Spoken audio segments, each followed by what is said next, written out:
Berbicara buat kami, urapi hamba-Mu yang tidak ada apa-apanya ini Tuhan. Kami sanggup, kami mampu, kami bisa cuma karena pengurapan-Mu dan anugerah-Mu. Datanglah kerajaan-Mu, jadilah kehendak-Mu di tengah-tengah kami. Dalam nama Yesus, yang percaya bersama-sama katakan amin. Tepuk tangan buat kita yang ajaib. Silakan Bapak Ibu Saudara duduk dalam hadirat Tuhan. Welcome, welcome, welcome di Nations Worship Center. Saya lihat ada beberapa wajah yang baru. Di era pandemic new normal, kita melihat wajah-wajah yang baru, wajah-wajah yang lama, wajah-wajah yang setengah lama, wajah-wajah yang lebih kinclong lagi. Tepuk tangan dulu buat Tuhan kita. Walaupun Anda pakai masker, saya melihat Anda ganteng-ganteng dan cantik-cantik semua, gitu ya. Ada Job, ada Ada seorang ibu pergi ke luar, dia belanja, dia ngomong, saya tuh senyum kepada semua orang, kok nggak ada yang balas senyum sama saya. Setiap orang ketemu saya senyum, setiap teman saya ketemu saya senyum, nggak ada yang balasin. Saya ngomong, tante lupa maskernya nggak dibuka, makanya orang nggak tahu, saudara. Jadi haleluya.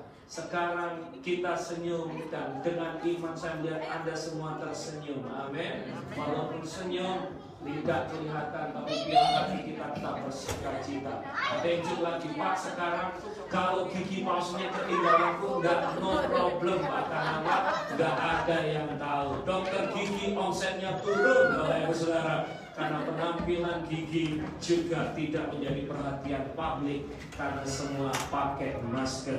Bapak Ibu Saudara, pagi hari kita akan belajar tentang Rosh Hoshana P. Alef 5781. Bapak Ibu Saudara, 2 hari yang lalu kalender orang Yahudi berubah menjadi tahun baru New Year 5781. Nah, mungkin Bapak Ibu Saudara bertanya, Pak, kenapa kok nggak pakai kalender Indonesia saja? Atau kenapa kita harus pakai kalender orang Yahudi? Bapak Ibu Saudara, kita tahu semua bahwa Israel adalah umat pilihan Tuhan. Siapa yang percaya Israel adalah umat pilihannya Tuhan? Dan Tuhan sering bekerja dari perjanjian lama, perjanjian baru, dan sampai sekarang itu menggunakan kalendernya orang Yahudi, kalendernya orang Israel. Oleh sebab itu kita sebagai Israel rohani, mari kita belajar apa kehendak Tuhan, apa rencana Tuhan di tahun baru Yahudi, yaitu P. Alef 5781. Mari next Pak Edi. Nah, mari kita belajar bersama-sama. Sejak tanggal 18 September jam 8 waktu Israel, atau 6 September 2000 sampai dengan 6 September 2021, waktu Israel kalender Ibrani masuki tahun namanya P. Alef 5781. Itu gambarnya, saudara, bahasa Ibrani, Hebrew P. Alef. Jujur, saya ikut Ibrani beberapa kali kelas, itu sangat-sangat sulit karena bahasa itu harus dipakai setiap hari. Kalau nggak dipakai, hilang, Bapak Ibu Saudara. Next, lanjut. Nah, saudara-saudara, kita percaya bahwa setiap tahun itu Tuhan punya maksud. Setiap tahun Tuhan punya rencana. Dan DKDP, P itu gambarnya adalah menggambarkan mulut. Mari bersama-sama katakan mulut. Oleh sebab itu tadi kita bernyanyi, mulutku penuh dengan pujian. Karena apa? Kita percaya Tuhan akan mengerjakan sesuatu yang baru. Waktu mulut kita benar, waktu mulut kita penuh dengan pujian, mengucapkan berkat, ada kehidupan, ada kebenaran, ada kuasa yang keluar dari mulut kita. Oleh sebab itu hati-hati di tahun ini, Tuhan mau kita memiliki mulut yang benar. Artinya mengatakan yang benar, bersikap yang benar, mengeluarkan kata-kata yang benar di hadapan Tuhan. Lanjut. Bapak Ibu Saudara, Yesaya 50 ayat 4 sudah ada di situ. Yuk kita baca sama-sama, ada di screen. 1, 2, 3. Tuhan Allah telah memberikan kepadaku lidah seorang murid, supaya dengan perkataan aku dapat memberi semangat baru kepada orang yang letih lesu. Setiap pagi ia mempertajam pendengaranku untuk mendengar seperti seorang murid. Saya berdoa biarlah perkataan kita adalah perkataan yang membangun. Katakan amin. Mulut kita mulut yang membangun. Saat kita ada di tempat pekerjaan, saat kita ada di big fan, saat kita ada di rumah, bertemu dengan saudara, sahabat, setiap kata-kata yang keluar dari mulut kita membangun. Katakan amin. Jangan sampai gosip. Aduh Pak, gosip itu paling enak, digosok-gosok makin apa? Sip. Ya. Ngomongnya A, nanti keluarnya di Pendawa B, masuknya ke Jingkok C, ke Nusantara F, ke pabrik Sembilan G, ujungnya Z. Loh kok iso Pak? Ya itulah, digosok-gosok makin apa? C. Apakah Pak Beni pernah digosipin? Saya jawab, sering.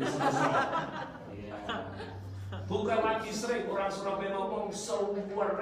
Karena kalau ditanya soto itu enak atau enggak, orang Surabaya caranya Cik Monica akan ngomongnya enak. Kalau enak itu kurang, saudara. Saya pernah diisukan, Pak Benny kena tembak. Dalam kami ketembak, saudara. Saya jelaskan, enggak, saya punya pembicara, kami gereja punya pembicara tamu lagi jalan di 17 sama mall. Ini dulu, katakan dulu. Jangan sampai Pak Benny tadi malam bilang ada yang ketembak. Tambah lagi, bilang ini dulu, katakan dulu. 10 tahun yang lalu. Jadi pembicara datang 17, jalan di 17 sama mall, siang malam-malam jam 7 pakai handphone baru, saudara. Tiba-tiba dipukul dari belakang pakai pistol berdarah dan kita kejar lari. Saya bawa dia masuk ke rumah sakit Metodis di Staples 12 dan akhirnya sembuh dan pulang. Saya ditelepon besoknya, Pak Benny kena tembak, saudara. Saya kok aduh banget sih, jauh sekali gitu ya. Nah, mari kita belajar bersama-sama. Kalau kita menjadi murid Kristus, mulut kita harus penuh dengan pujian. Mulut kita harus penuh dengan pengagungan. Apapun yang terjadi hari-hari ini, biarlah kita tetap berkata-kata yang positif, yang membangun. Katakan amin.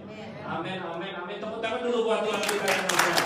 Lanjut Bapak Ibu, lanjut. Thank you Pak Edi. Nah, the meaning of Aleph. Apa artinya Aleph?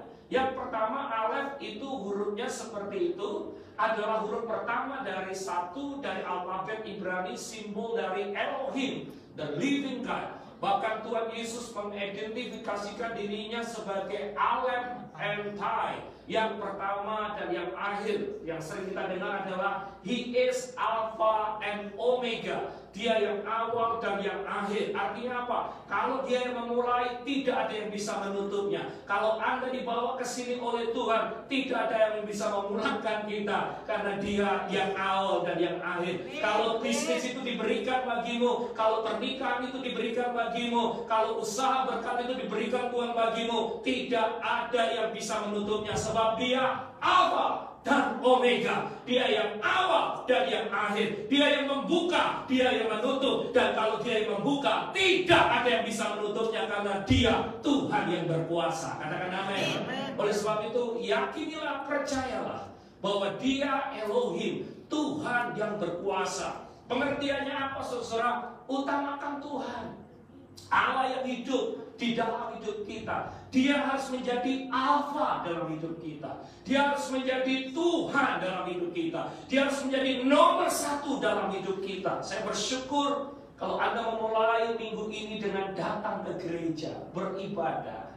Saya bersyukur kalau Anda mengawali hidup ini di minggu ini, Anda berserah kepada Tuhan, memuji Tuhan, meminta pertolongan Tuhan, meminta kuasa Tuhan. Dan saya percaya orang-orang yang mencari Tuhan, mendahulukan Tuhan, Matius 6:33 dikatakan semua akan ditambahkan. Ada berkat-berkat luar biasa yang Tuhan berikan bagi orang yang mencari Dia. Tepuk tangan dulu buat Tuhan kita. Bapak Ibu Saudara, waktu kita dahulukan Tuhan, yakinilah Dia akan disenangkan. Dan kalau kita senangkan Tuhan, Tuhan akan lebih menyenangkan hidup kita. Kalau Tuhan kita senangkan, percayalah, Dia tidak tinggal diam. Dia akan memberi jauh yang lebih baik di dalam hidup kita. Oleh sebab itu Tuhan harus menjadi yang utama di dalam hidup kita. Dan kalau saya khotbah ini, saya sering tanya, loh, berarti Pak, have fun itu nggak boleh? Jalan-jalan itu nggak boleh loh Pak. Nonton sinetron itu nggak boleh, boleh nggak? Boleh. Oh. Nonton film itu berarti nggak boleh Pak. Makan yang enak boleh. Kok Pak Benny ngajinya rohani, Tuhan, terus kayaknya Tuhan. Apakah kita harus pakai baju putih, celana putih, kaos kaki putih, sepatu putih, semua baju putih supaya kudus Pak? Katanya Tuhan nomor satu. Nggak seperti itu, saudara. Di rumah tidak setiap pagi sampai malam saya nyanyi haleluya, haleluya. Nggak setiap gitu, saudara. Kalau saya seperti itu, Jesse ngomong, Daddy, Papi, ngapain kamu? What's this going on? Gitu, saudara. Nggak seperti itu, Bapak Ibu Saudara. Anda tetap bekerja, Anda tetap selesai ibadah, boleh jalan-jalan, makan, puji Tuhan, restoran sudah dibuka. Kalau Anda waktunya summer vacation, boleh summer vacation. Anda boleh melakukan kegiatan yang Anda suka, tetapi biarlah itu tidak yang menjadi utama dalam hidup kita. Yang utama adalah mengasihi Tuhan, memuji Tuhan, menyembah Tuhan, mendahulukan Tuhan, melayani Tuhan. Dan janjinya adalah waktu kita tempatkan Tuhan yang utama, yang pertama, semua akan diberikan, ditambahkan berkat-berkatnya bagi kita. Katakan amin. Lu apakah nggak boleh bekerja, Pak? Boleh, harus bekerja. Kalau udah bekerja, siapa yang bayar rent kita? Kalau udah bekerja, siapa yang bayar bill kita? Nah kan Pak Benny ngomong harus mencari Tuhan, berarti tiap hari ke gereja terus, berdoa terus. Nah kalau tiap hari ke gereja terus, saudara, siapa yang bukain pintu? Enggak, saudara. Kita harus tetap nginjak bumi.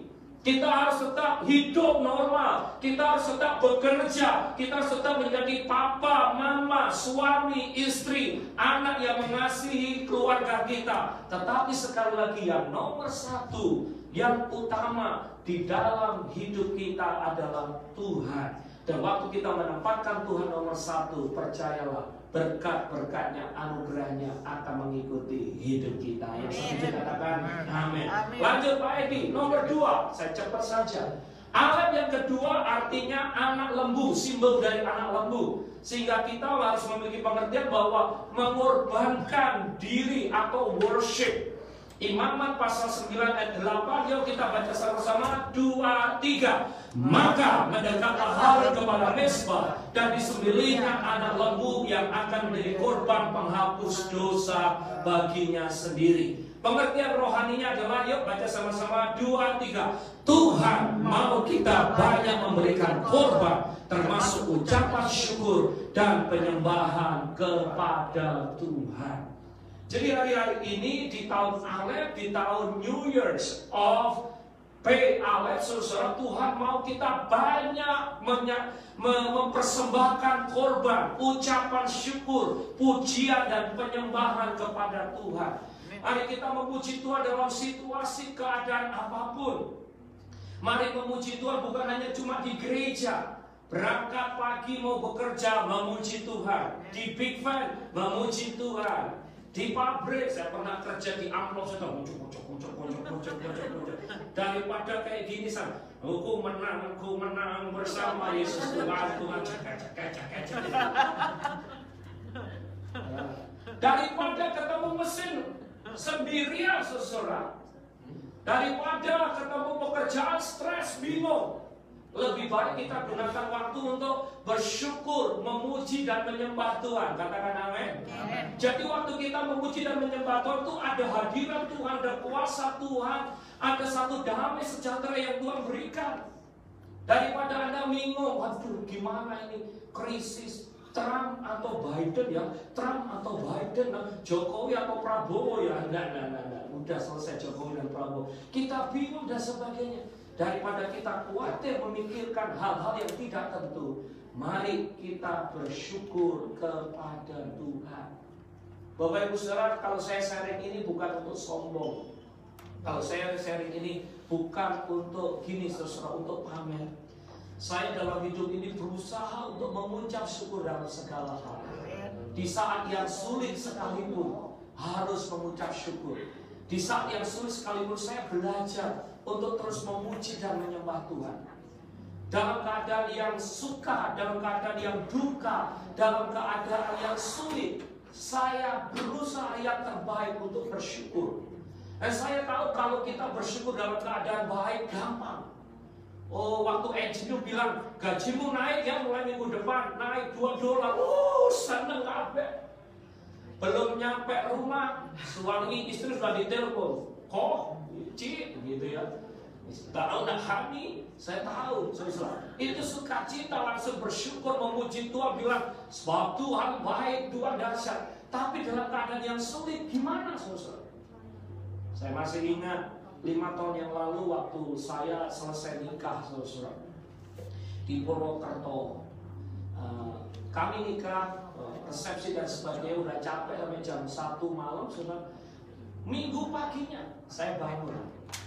Minggu paginya saudara-saudara apa yang saya lakukan? Saya pelayanan. Minggu saya pelayanan, saudara. Waktu saya keluar, teman-teman semua lihat tuh, kemana kamu? Khotbah mau nambah Tuhan kok. Jadi Sabtu malam ya pernikahan, minggunya saya khotbah KKR saudara. Jadi melayani dalam segala hal. Dan maaf saya juga cerita 3-4 tahun yang lalu, waktu kakak ipar saya dipanggil Tuhan, hari Sabtu sore, Sabtu siang, kami menguburkan, saya khotbah di pemakamannya. Saudara, Minggu pagi saya khotbah lagi, saya khotbah di Ohio. Saya kuburin kakak ipar saya di Iowa. Dan Minggu pagi saya langsung khotbah di Ohio. Dan saya juga masih ingat sekitar 6 tahun yang lalu, waktu bapak saya dipanggil Tuhan. Hari Sabtu kami menguburkan dia. Hari Minggu pendetanya ngomong, besok Pastor Benny tetap khotbah. Siap. Kehilangan seorang bapak nggak gampang, saudara. Nggak gampang. Saya kuburin, kita kuburin dan sebagainya. Saya nangis. Tapi besoknya harus khotbah sebagai hamba Tuhan. Itu panggilan dalam hidup saya. Dan saya belajar untuk mengucap syukur, melayani Tuhan, mengasihi Tuhan di dalam segala keadaan. Waktu pernikahan happy, tetap ingat Tuhan, melayani Tuhan. Waktu kesedihan, kehilangan orang-orang kita cintai, tetap bersyukur dan mengasihi Tuhan. Karena apa? Dia tetap Tuhan yang baik. Mari kita belajar dari Paulus dan Silas. Waktu dia dimasukkan di dalam penjara di Filipi, dia tidak nangis, garong-garong, aduh Tuhan, kenapa aku seperti ini? Kenapa aku di lockdown Tuhan? Kenapa aku dirantai Tuhan? Aku gak bisa jalan-jalan Tuhan. Aku gak bisa kemana-mana, aku gak bisa free. No. Memang Paulus dan Silas suka penginjilan kemana-mana, keliling kemana-mana. Aku di lockdown, dia tidak menangis meratapi nasibnya. Tetapi Alkitab berkata mereka berdua sepakat memuji dan menyembah Tuhan di tengah kegelapan, di bawah, saudara, di bawah tanah penjara, bawah tanah. Mereka mengambil keputusan itu, bersyukur, memuji dan menyembah Tuhan. Dan Tuhan melihat korban mereka, Tuhan melihat semangat mereka, Tuhan melihat hati mereka. Tuhan mungkin dari surga melihat, wow, ini hambaku dalam keadaan yang sulit, dirantai, di penjara, dia tidak berhenti memuji Tuhan, dia terus memuji Tuhan, dia terus bersyukur, dia terus mengagung-agungkan Tuhan. Dan Alkitab mencatat gempa bumi terjadi, mujizat terjadi, kemuliaan Tuhan dinyatakan, penjara semua rantainya dilepaskan. Paulus dan Silas mengalami mujizat yang besar karena ada kuasa di dalam pujian dan penyembahan. Tepuk tangan dulu buat Tuhan kita. Haleluya. Yuk kita bersyukur. Kalau saudara mungkin di layoff, yuk kita bersyukur. Kalau aku diberhentikan di pabrik ini, puji Tuhan ada pabrik yang lebih baik lagi menantikanku. Dan aku bersyukur gajinya juga lebih baik lagi. Katakan amin. Kalau satu pintu tertutup, mari tetap bersyukur. Amin. Kalau satu kerjaan mungkin ditutup, mari tetap terus bersyukur. Katakan amin. Karena berarti Tuhan akan menyediakan berkat yang lebih baik lagi, berkat yang lebih luar biasa lagi. Itu imannya orang yang percaya. Bukan waktu kita di layoff terus kita merenungi nasib. Kenapa ya? Aku kok di layoff? Jangan-jangan gara-gara si A, gara-gara si B, gara-gara si C, gara-gara pabriknya, semua salah. Daripada kita nyalakan satu dan yang lain, mari kita bersyukur karena kita tahu Dia gembala yang baik, selalu memberikan yang terbaik bagi kita. Kasih tahu kanan kiri, bilang Dia selalu memberikan yang terbaik. Lanjut, 10 menit lagi saya selesai. Alat yang ketiga adalah lamed. Ini penting, saudara. Lamed itu artinya the cattle prod of shepherd staff or shepherd staff, tongkat gembala. The shepherd or farmer use the stick, use the staff to direct his animal as he was teaching the animals to correct way to go. Artinya begini, saudara. Yang ketiga, alat itu gambaran dari tongkat gembala. Jadi mari kita jadikan Tuhan itu sebagai gembala di dalam hidup kita.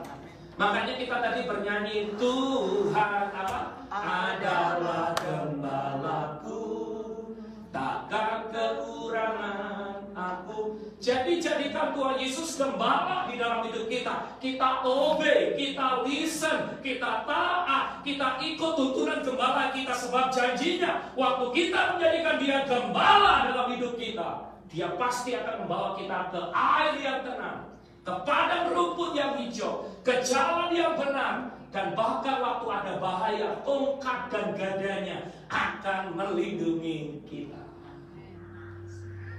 Aduh Pak, katanya nanti election akan ada kerusuhan besar Pak. Karena yang menang, sorry saya harus kecilkan ini bagus ya, supaya tidak naik. Katanya Pak, nanti election, haleluya, election akan masih punya dikit. Election akan terjadi kerusuhan Pak. Terus gimana Pak?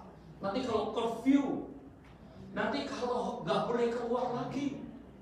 Loh Pak, katanya nanti setelah winter angka coronavirusnya akan naik terus karena dingin Pak. Kan saya dengar kalau dingin itu virusnya semakin gemuk Pak, semakin kuat. Iya. Aduh gimana ya Pak ya?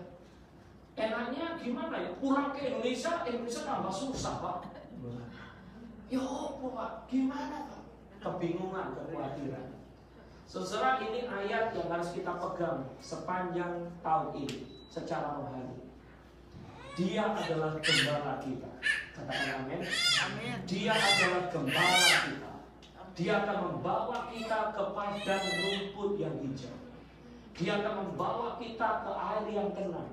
Dan janjinya sekalipun kita berjalan di dalam lembah kekelaman, nggak perlu takut bahaya. Katakan nggak perlu takut bahaya. Katakan nggak perlu takut. Karena Dia yang akan menolong kita. Jadi Bapak Ibu Saudara gini, jadikan Dia gembala kita. Dan kita harus menjadi domba-domba yang setia kepada gembala kita. Apa bedanya domba sama kambing? Ibadah kedua saya akan korban, bedanya domba sama kambing. Saudara, kambing atau embek itu beda dengan domba. Domba itu saudara gembalanya ada di depan, bawa tongkat, diangkat tongkatnya.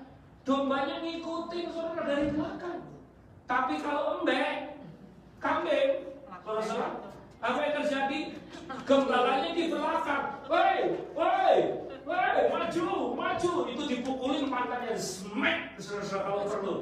Makanya apa? Banyak banyak kambing-kambing yang masuk sungai, ketabrak di highway, masuk parit. Karena apa? Mereka jalan duluan, gembalanya di belakang.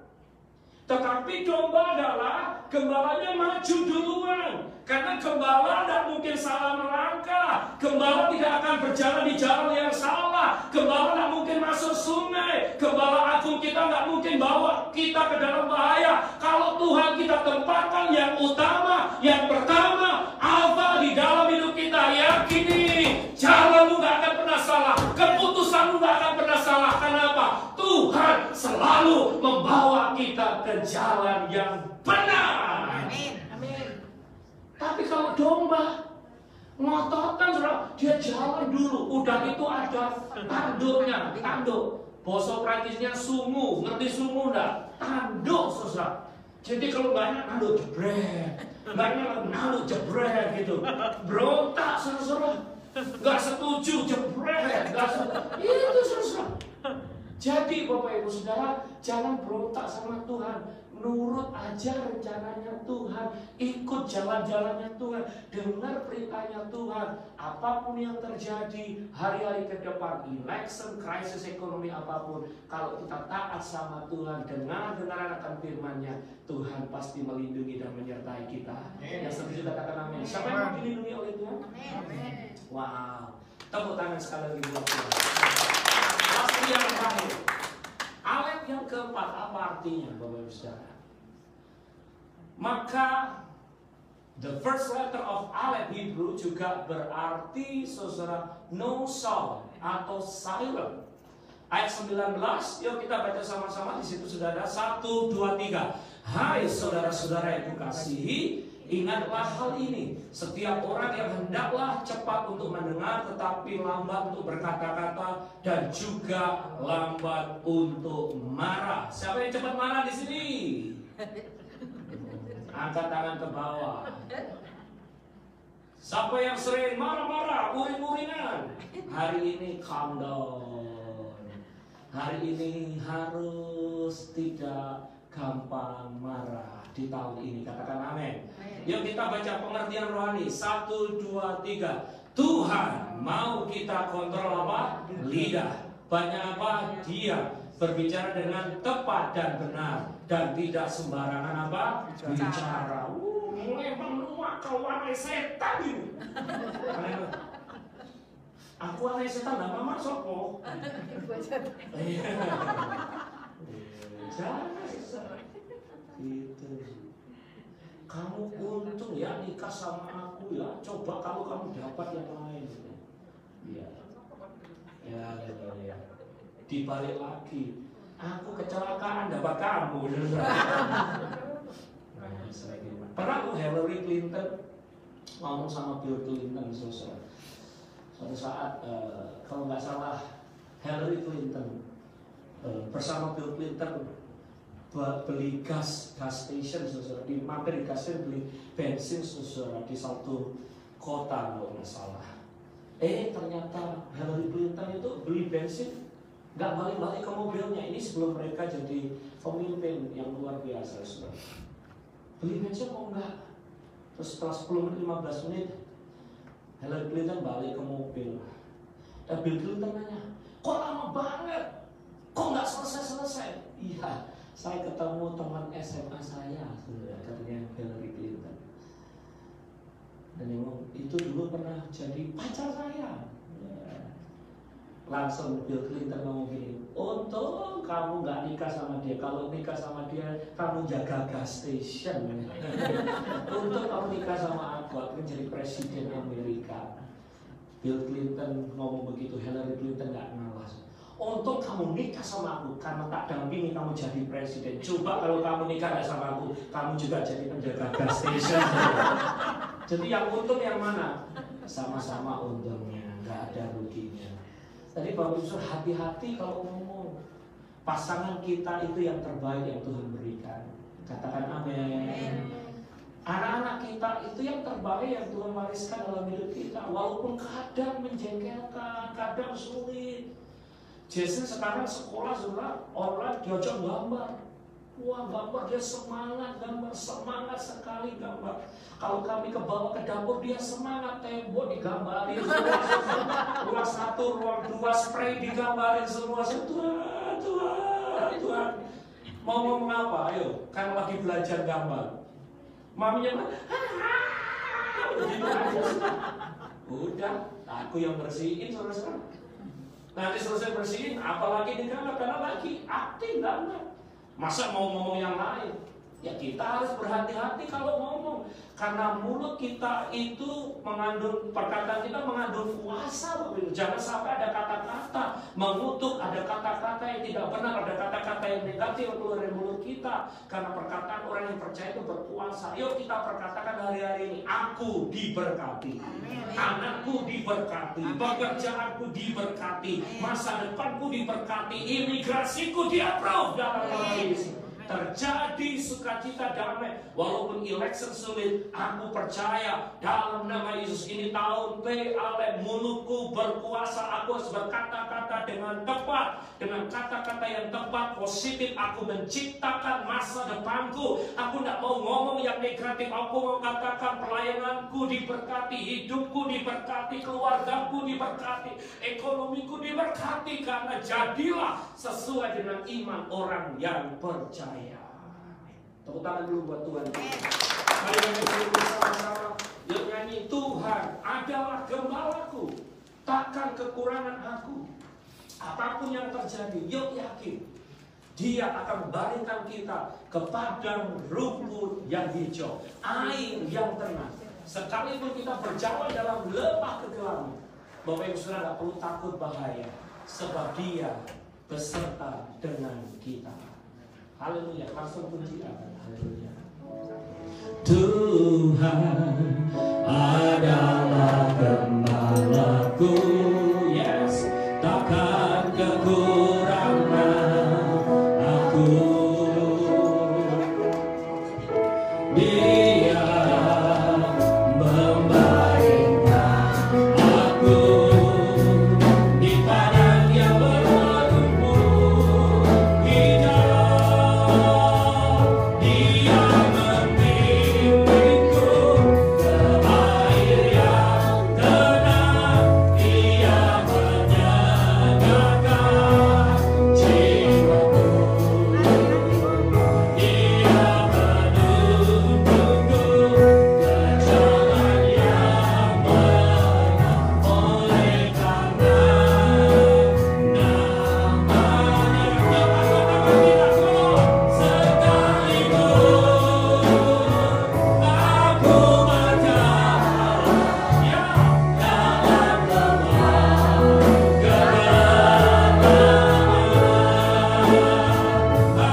aku berjalan dalam lembah kegelapan, aku tidak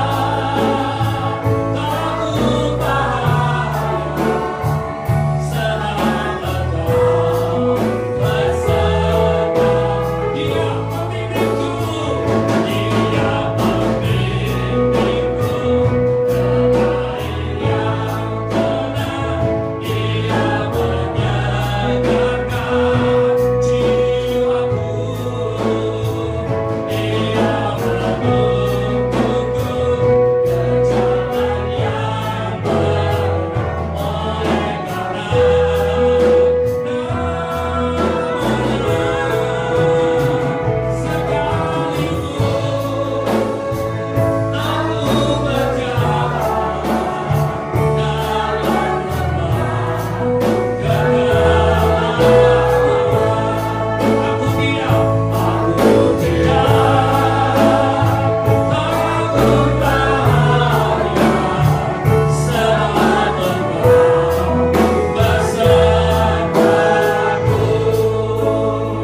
Saudara memasuki tahun PAW.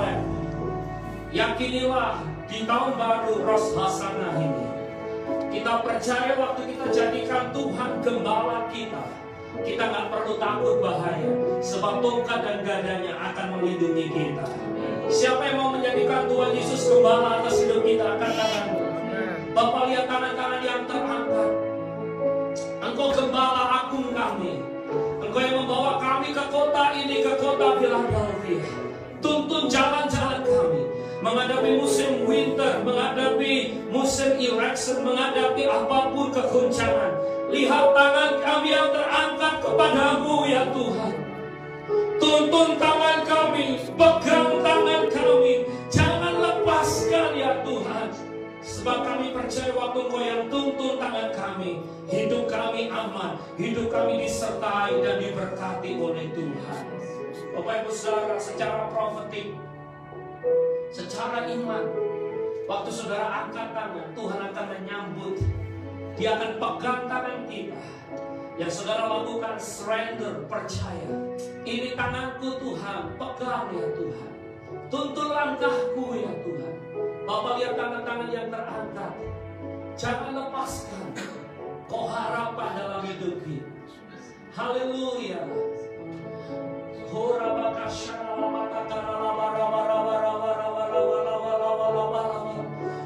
pandang wajah-Mu dan berseru, pertolonganku datang dari-Mu. Peganglah tanganku, jangan lepaskan.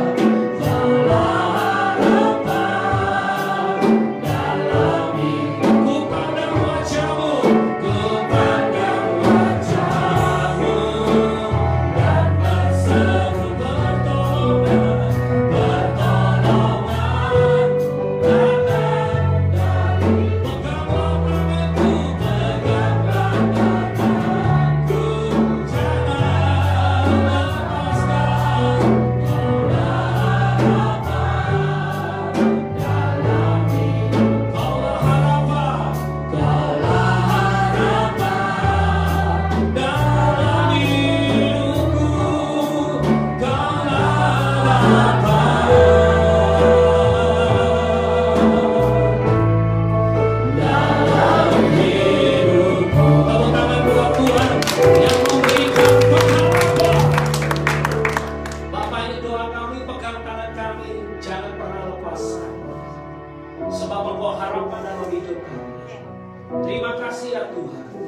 Engkau sungguh kekuatan, Engkau sungguh penghiburan, Engkau sungguh Tuhan kekuatan kami.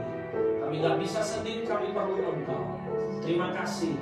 Dia tangan-tangan yang terangkat, gembala yang baik akan menuntun saudara, menolong saudara, memegang tangan saudara. Dalam nama Yesus yang sudah diberkati Tuhan, bersama-sama katakan amin.